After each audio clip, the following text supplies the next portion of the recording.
Hi, Ellen. Good evening, everyone. We are at Riverfront Park. This is the campground, whereas we would be going into spring and summer, we'd have a lot of folks getting ready to camp there, but you can see that's not going to happen. It's not going to happen for several weeks.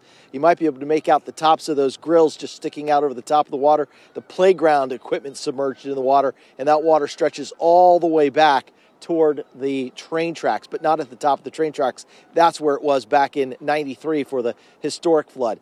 I want you to take a look at some video, and I'm going to talk about what's coming downstream at this location here and why in Leavenworth the record or the crest will be lower than it will be, say, up at Atchison.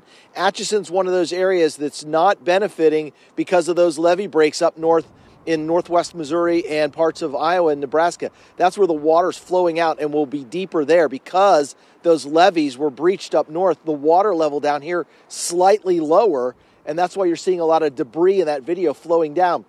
Eventually, the water will get back into the channel. That'll move downstream, and then that's why we'll crest on Thursday. Here in Leavenworth at about 29 feet, that'll be the third time highest. The record crest, 35 feet back in 1993. And, of course, when that happened, the water was all the way up over the train tracks. They had to put sandbags up around the community center, but then it came up from underneath in the community center and all kinds of problems. So that's where we stand right now. Now, as we go forward, here are some other concerns that we'll have. We've got 4 to 6 inches of snowfall up over parts of South Dakota that still has to melt. We're about ready to head into our rainiest season as we head into April and May. And so those two factors combined could keep the water at least rising at times on the Missouri River right on through the middle of spring. We'll have to keep an eye on that for sure. In Leavenworth for now, the water again expected to crest on Thursday. I'm KCTV5 meteorologist Brett Anthony. Yeah, so much water with nowhere to go. Thank you, Brett. And